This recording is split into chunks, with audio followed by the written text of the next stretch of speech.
What is up, my little Deinos? Vepsis here, your coach of the Helsinki Hydreigons, and we are here for my UBL Season 7 draft analysis. Yeah, I'm back after having a situation going on between last season in itself where I had to drop out and Gravy took over. And fun fact about that is that Gravy joined that, took over my team, did not make any change, and he won last season. So I'm coming back now with my own roster in itself, and I'm here to stay.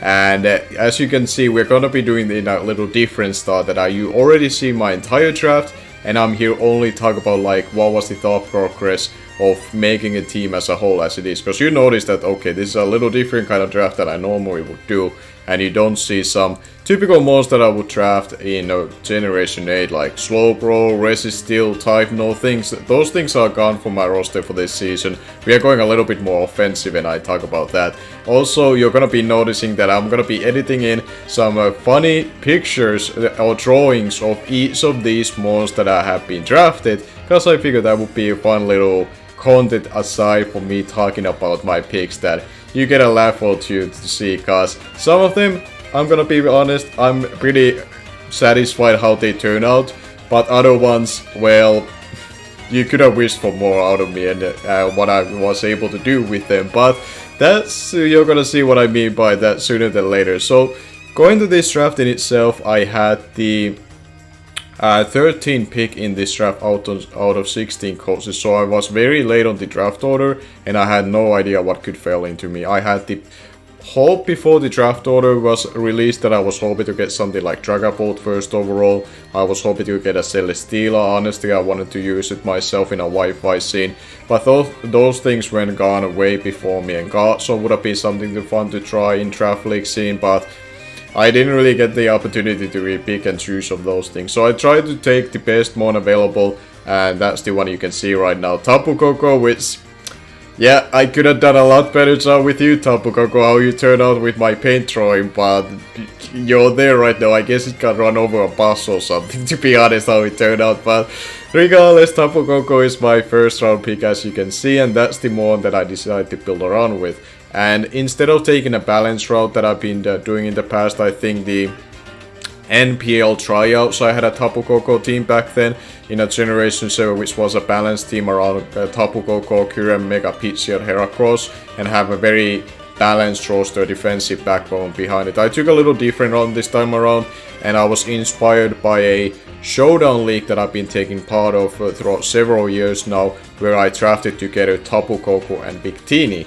Now, why did I pick Victini? As you can see that I did really good job on its face, but the rest of the body you can kinda ignore, especially the fingers. Don't look at the fingers. The fingers are little chicken wings, but it's fine. The chicken wing hand Victini is my round 2 pick with Tapu Koko. Now, why did I want to pick these two together, and why I have tried this in the past in a Showdown League this generation?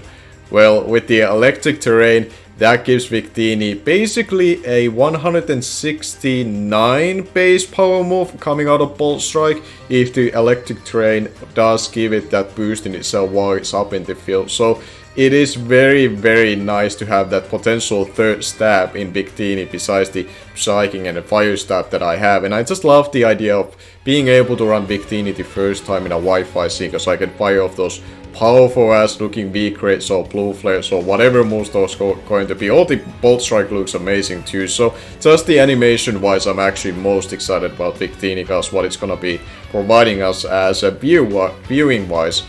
And after those 2 picks I started to kind of figure out, okay, what kind of crown immunities do I want to have, because my first 2 picks are very weak to crown, but I also wanted them to be offensive and provide some potential utility throughout their typing, giving me access to momentum, because I want this team based on Tapu Koko to be a momentum team.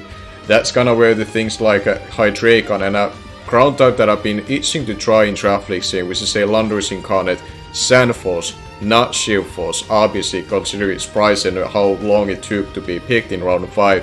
And with Hydreigon obviously being my favorite mon and the mascot of the team and channel, it was pretty obvious that I more likely will be picking this in each draft than not. But on this case, it's very much about synergy with Victini. They cover each other's weaknesses really well, and again, I needed a crowd immunity in that regard. And access to momentum and a special wall breaker if necessary. And Landorus Incarnate gave me those stealth rocks, it gave me that crown typing that I always itch to have. It's not gonna be Diggersby this time around, it's not gonna be Nidoking or Nidoqueen or anything like that. I wanted to try out Landorus Incarnate and I think it fit pretty well on the team. Then I went after something that is a steel type, and I wanted to draft a steel type that is not Resisteel, it is not Bronze, so it's not one of those like passive boys or how I like to call them as. But I wanted to be able to provide that steel typing role in a pivoting wise and be able to take key hits in a scenario, and that's where the Metagross kinda fulfilled that playstyle, that I can play bulky offense with it, that I'm hitting hits, the things hard with it, I can sweep with it, but it can also provide some sort of support on this team as well, being naturally bulky and providing the hazard control. Then we go into some of my lower tier picks, because I was spending a lot of points on my first 6 picks, and the only highest price mon after that would be Frostlass. And Frostlass, well actually there is Roserade as well, let's not get ahead of ourselves. Roserade, before we talk about Frostlass, well I guess I can talk about them together, because they have something they have in common what they get access to, and that is Spikes. Spikes are one of the best hazards in a Generation 8 right now, because most of the time the mons that are weak to Crocs, how I like to call them, or Stealth Rocks as in general sense, most of the things that are weak to that hazard will run heavy duty boots. But not every single mon that is grounded is gonna be running heavy duty boots in itself. Or people in general may not run defog as often anymore because of heavy duty boots helping those rock weak mons. So because of that, generally wise, Spikes are seen as one of the best hazard, or the best hazard right now. So I wanted to have both Roserade and Frostlass as an option to be able to set those Spikes up, because I think that's gonna provide so much for my offensive pivoting team, where I have so much wall breakers, I have so many things that can keep pivoting out and learn certain things, like Tapu Koko is gonna learn in bulky grass types potentially for Victini to nuke. It can learn bulky ground types for Roserade to nuke. Granted, Roserade can actually nuke those both typings that Tapu Koko hates. Then there's like Hydreigon that learns in the fat fairy types. Well, I have Metagross and Hydreigon. So if I can force that kind of playstyle for my opponents, I put them in a defensive position, it is really nice to have those spike stacking option like Frostlass and Roserade to whittling down even further in order for me to actually start getting access to those 2-hit KOs if I don't already am able to do that without the hazards. Which is very possible with the potential offense that I have in my roster. And then now talking about the very low tier guys. So first talking about Clawitzer. It may seem a little odd primary water typing to have, but I actually had this with the Tapu Koko and Victini in a Showdown League, and I fell in love using this thing. I end up using it towards the end of the season a lot more than something like a Cascadon, which is considered like better bulky water type, and I still would say that yes, it is obviously, but I noticed that how much I hate using those middle tier bulky defensive mons most of the time in its sense in matchups. So instead of trying to prioritize points for anything like that, I wanted to have a bulky offensive or offensive in general, you know, my first water typing Clawitzer, and it does get access to terrain pulse, which is really cool with Tapu Koko because that gives it basically electric coverage to hit those bulky water types if they ever even try to wall it. But then I have access to the Dark Pulses, Aura Pulses, Dragon Pulses that are boosted by Mega Lancer, and Terrain Pulse is also boosted by that. So I thought Clawitzer was pretty cool. Little addition as one of my water typings, and then the other water typing that I ended up picking later on was Barbarico, giving me access to another Stealth Rocker, but also access to the Shell Smash. And again, this one and the Blastoise in the PVO Search, which you have seen me uploading from. These are my first ever Shell Smash Pokemon to draft in Draft League format, and I've been always wanted to try that, but I never end up doing it.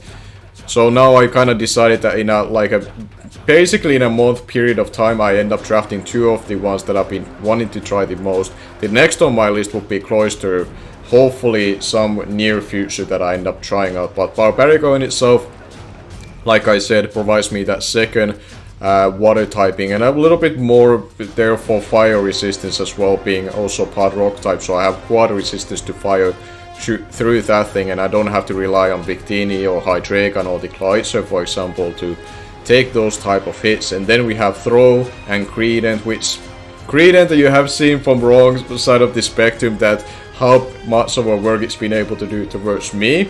So I've been considered as the enemy for me most of the time, and that's honestly all credit to the guy who is being most well known to use Credent ever in a draft league scene, and of course that's Gravy, who is the reigning champion with the roster he took over from me in last season. But now I have it, and maybe I get to use it versus him, and that would be phenomenal. And I would really hope that I can bring Credent versus Gravy throughout this season and able to beat him. But honestly, I'm gonna be honest, I forgot even if I have it on my schedule, or if we don't have it on our schedule in our 9-week regular season.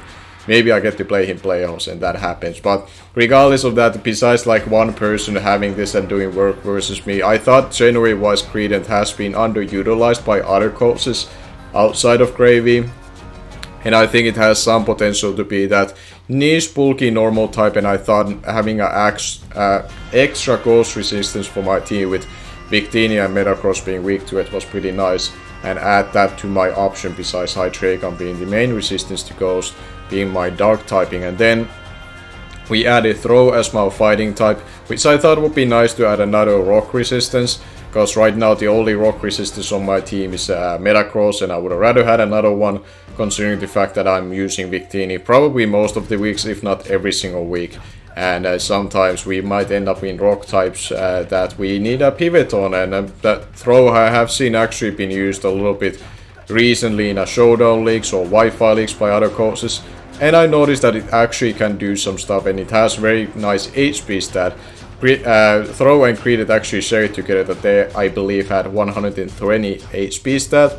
So that's pretty good to build around with your IVs and put them on defensive sides of things that make them take key hits in itself. So that is going to be basically the team in itself, and I really am looking forward to using this team. I think it has a lot of potential on paper wise, but it's up for me to make most out of it. And I'm kind of expecting the second half of the season would go better if I'm now thinking of it, so I'm getting more used to the team, and the first half may be a little rougher for me. But we have to wait and see. I'm very heavily prepared for a week 1 battle, which will be going up against Addison, aka Aquarius, who is close friend of ours, who was the commissioner of the Champions of Gala tournament, which we were last part of as a official big Wi-Fi draft league in my channel in itself. So I'm hoping that rematch will go better, and I'm more prepared of facing her than I was last time. Considering that it's gonna be a week 1 battle and everything is down the line for each of us to try to get a strong start for this season. But we have to wait and see how that's gonna be going. If you are new in the channel, make sure to subscribe, leave a like if you enjoyed, especially if you enjoyed the drawings that I made. I put a lot of hours and effort into those. They definitely don't look like that, but I at least tried to make it a little different draft analysis this time around, and hopefully you enjoyed it. But until week 1, until we go up against Addison over there, thank you for watching, and I'm gonna see you guys later.